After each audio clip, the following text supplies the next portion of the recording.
दोस्तों नमस्कार, मेरा नाम है अनुतोष मजुमदार और मैं हूं आपका कहानी वाला दोस्त। तो दोस्तों आज हम सुनेंगे एक नालायक बेटे की कहानी। और कहानियों का मजा देखने में नहीं सुनने में आता है। तो चलिए सुनते हैं आज की कहानी। देर रात अचानक ही पिताजी की तबीयत बिगड़ गई। आहट पाते ही उनका नालायक बेटा उनके सामने था। माँ ड्राइवर को बुलाने की बात कर रही थी, पर उसने सोचा इतनी रात को इतनी जल्दी ड्राइवर कहाँ आ पाएगा। ये कहते हुए ही सहज उसने अपने मजबूत कंधों के सहारे बाबूजी को कार में बिठाया और तेजी से हॉस्पिटल की ओर भागा। बाबूजी दर्द से कराहने के साथ ही उसे डांट भी रहे थे। धीरे चला नालायक, एक काम तो इससे ठीक से हो जाए। वो नालायक बेटा बोला। आप ज्यादा बातें न करें बाबूजी, बस तेज सांसें लेते रहिए, हम हॉस्पिटल पहुंचने ही वाले हैं। अस्पताल पहुंचकर उन्हें डॉक्टरों की निगरानी में सौंपकर वो बाहर चहलकदमी करने लगा। बचपन से आज तक वो अपने लिए नालायक ही सुनता आया था। उसने भी कहीं ना कहीं अपने मन में ये स्वीकार कर लिया था कि उसका नाम शायद नालायक ही है। तभी तो स्कूल के समय से ही घर के लगभग सभी लोग कहते थे कि नालायक फिर से फेल हो गया। नालायक को अपने यहाँ कोई चपरासी भी नहीं रखेगा, कोई बेवकूफ इस नालायक को अपनी लड़की देगा।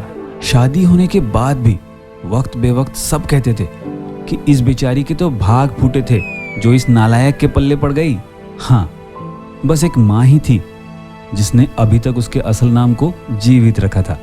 पर आज अगर उसके बाबूजी को कुछ हो गया तो शायद वो भी। इस ख्याल के आते ही उसकी आंखें छलक गई और वो उनके लिए हॉस्पिटल में बने एक मंदिर में प्रार्थना करने चला गया। प्रार्थना में शक्ति थी या मामूली समस्या। डॉक्टरों ने सुबह सुबह ही बाबूजी को घर जाने की अनुमति दे दी।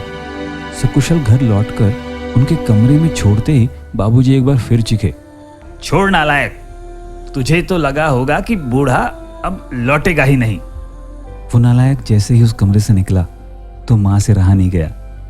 इतना सब तो करता है, इसके बावजूद आपके लिए वो नालायक ही है।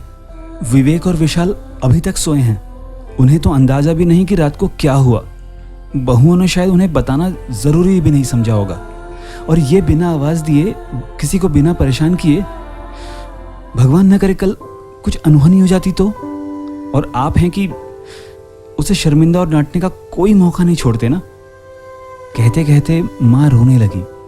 इस बार बाबूजी ने आश्चर्य भरी नजरों से उनकी ओर देखा और फिर अपनी नजरें नीची कर ली।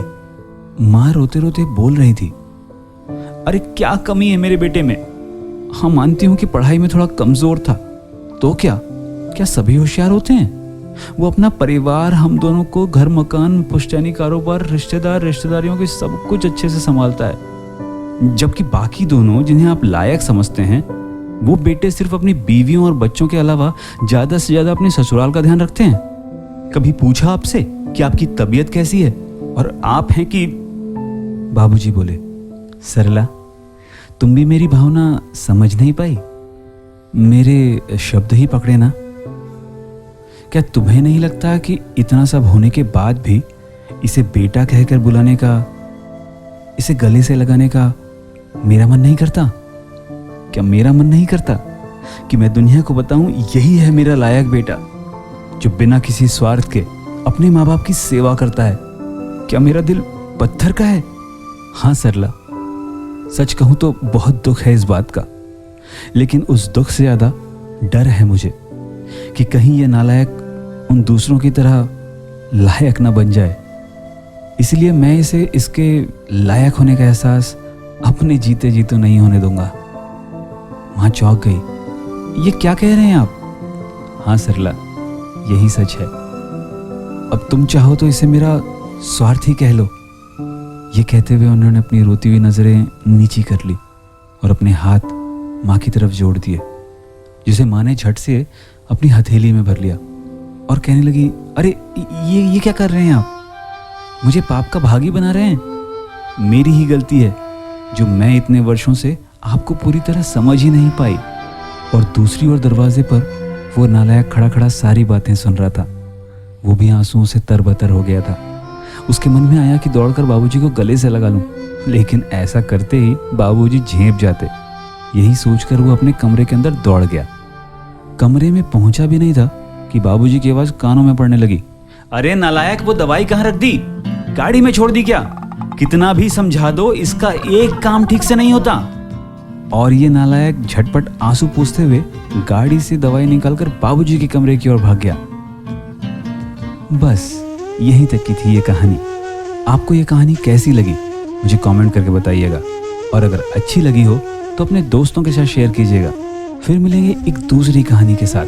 तब तक आप अपना और अपनों का ख्याल रखिए। जय हिंद।